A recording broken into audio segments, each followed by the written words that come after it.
Hello and welcome to my YouTube channel. Today I want to talk about physical media. What is physical media? It's often Blu-ray, 4K as I haven't ever opened it, but that's 4K, DVD, which is this, so on and so forth. There are a lot of different types of physical media you can collect. And why do I collect physical media? Well, something like this, WrestleMania 20. For many years, this was altered because of what happened to one of the wrestlers and what one of the wrestlers actually did to his family and himself, obviously. Um, but to have this physically, it means that even as WWE essentially erased that man from history, I still own the copy. And now he's starting to be shown again. Who I'm talking about is Chris Benoit. I don't know if I can actually mention him on here.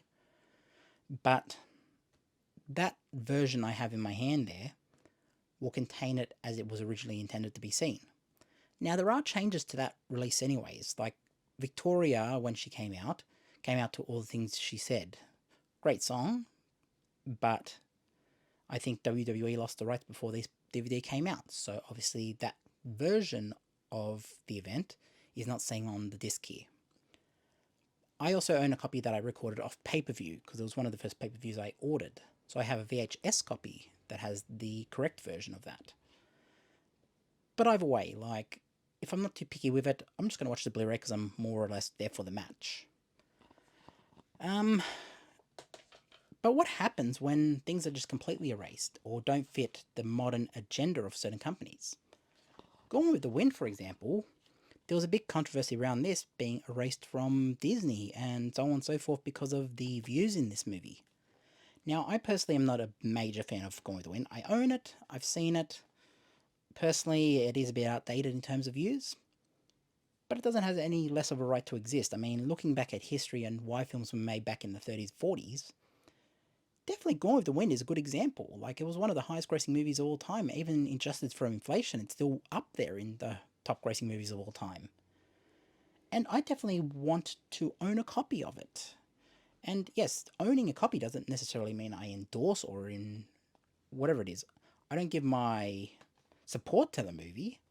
I just think that it's important to preserve the film for future generations so they can look back and say, oh yeah, that version's out, that's a bit outdated, those views, but I still learned something from that. Like, this is how movies were made 70 odd years ago, and obviously the views are outdated in them, but you can still learn a thing or two from watching it and absorbing it and understanding why calls were made, what sort of world existed when this movie was made. So stuff like that are important for preservation sake.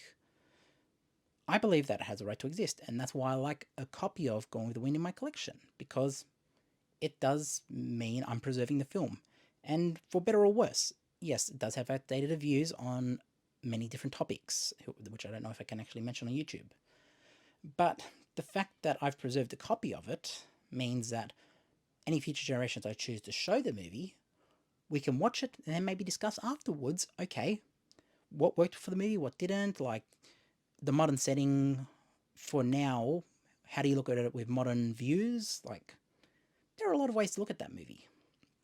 And if you're a film buff or like do film theory, that's important to look at. Like, it's as important as watching the movie. Going away from a film and saying, how do I feel about this? That's just as important. And then there's movies that are like, one thing we've lost with physical media going away, it's not going away, but like not being as widespread as it used to be, is like little niche releases, like something like Mad Dog Morgan, one of Dennis Hopper's greatest movies that I think is very underrated from Dennis Hopper. It's an Australian-made is it cowboy? It's like outlaw. I'd say outlaw, but it's a really good movie. And the fact that something like this might not be seen by the masses is actually kind of scary because it's one of Dennis Hopper's best acting roles. He came over to Australia and was in an Australian outlaw movie. Really good movie too. But something like that, where do I find something like that on streaming? I mean, I'm sure I could look at Stan and it might be on Stan, but let's say I went overseas. Where would I find Mad Dog Morgan overseas? If it wouldn't be on Netflix, I don't think. Would it be on Amazon? I doubt it. But there's, you know what I'm saying? Like, I have to go looking and try to find where that actually is. Whereas if it's on my shelf, I just go, bang, Mad Dog Morgan, pull it off my shelf. I'm watching this tonight. Bang, straight in the player. I own it. It's right there. And I don't have to worry about, oh, they've altered blah or whatever. It's there in the way that I want to watch it. Something like Star Wars, for example, over here. Star Wars has been altered many times over the years. And yes, those versions on the shelf are altered. The theatrical, the original trilogy is not theatrical. It's the special editions that Lucas created in 1997 that is expanded upon. Now, I also own the original versions. I own the laser discs, which contain the original versions, or as close to the original versions as you can get without some of the minor alterations they made over the years before that 1997 point. And I also own the 2006 limited edition copies that have the special disc that contains as close to possible the theatrical copies. I also own VHS, obviously, for those. But, you know, I also like to preserve films. I like to have them as they were originally intended before directors went back and altered them. Now, another movie I have on my shelf is Terminator 2 over here, Judgment Day. That movie is very controversial at the moment because Cameron went back and altered... Cameron himself, James Cameron, went back and altered the colours. Or he got a company to do it and signed off on it, but Cameron's name was on the dotted line before that release came out. As is the term of his deal with Fox. Or what was the deal with his Fox and is now Disney. That release has had colours altered, been DNR'd, so on and so forth. There's been a lot of changes to that movie.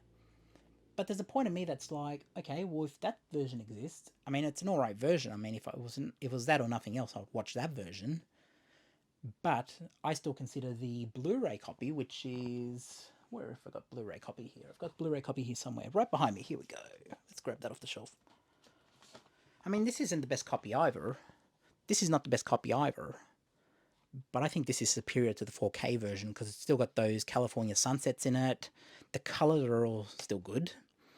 And yes, it is the Skynet edition and that has its issues in its own right. But in terms of putting that against the 4K Blu-ray, it's night and day. Like, that version on 4K is pretty much there. It looks really good. The quality is definitely okay, but it just doesn't sit well that it's been altered so much and has lost part of its soul, you know? But look, that's not a shoot at Cameron. Cameron is off focusing on Avatar. He's doing great stuff with Avatar. I haven't watched number 2, sorry, but I know it's out there. I'm going to get to Avatar 2 eventually.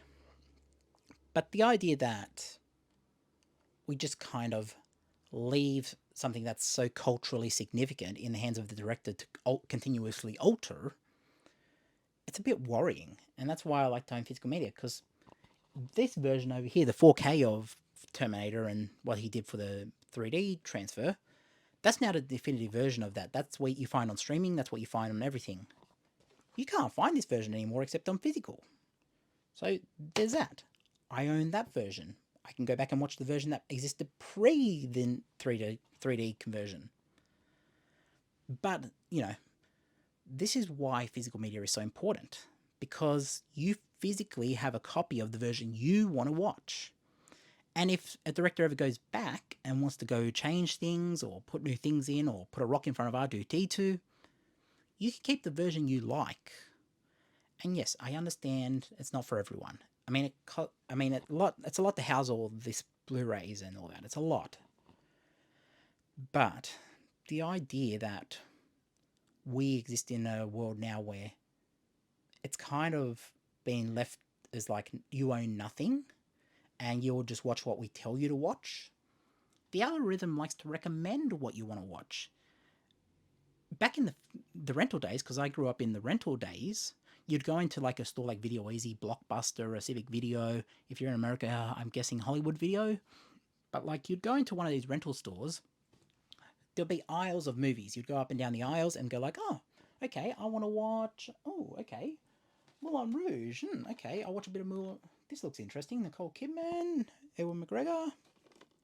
Yeah, I want to watch a bit of Moulin Rouge. I'll rent this out. I'll put this in my rentals because you'd have new releases if there was a newer movie, or your weeklies or 3-day hires or whatever. But if it was weeklies, you'd be able to get like 5 weeklies for $10 and be like, yeah, I'm gonna watch this over the course of a week. I might watch it tonight. I might watch it in a couple of nights, but I have it for a week and I can get around to it. But you'd be sold on the cover mostly.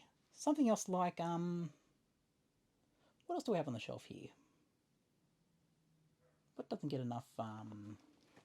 This one doesn't get enough recognition. The Chan and Jimmy Blacksmith. Really, really good Australian movie.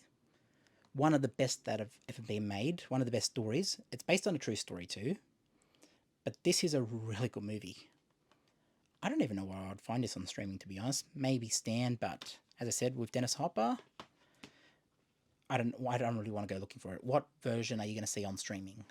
Is it the correct version that has been released year after year, or is it an altered version because the views in this are kind of harsh, a bit out there for modern generations? So yeah, I want to watch it as close to the original version as possible, and that's as a preservationist, and also having the physical sensation of looking at a copy in my hand and saying, yeah, this is something I want to own. It is that sense of ownership. It's a sense of preservation that no one can just come in and take it. But the idea that we are becoming a society where we own nothing is kind of worrying. And as I said, many times these days, we saw with Warner Brothers, for example, what happens if it no longer suits a company to have that movie out or even try to release it? We saw Warner Brothers start just taking tax cuts and saying, oh, it's just cheaper to scrap Batgirl or whatever.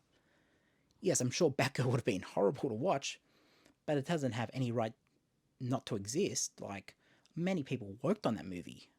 I mean, I've worked on films before. I worked on this one over here, like Great Australian Movie, Last Cab to Darwin. I worked on Last Cab to Darwin. If Icon came out, because I think it was Icon, yeah, Icon. If Icon came out and said, we can no longer release Last Cab to Darwin.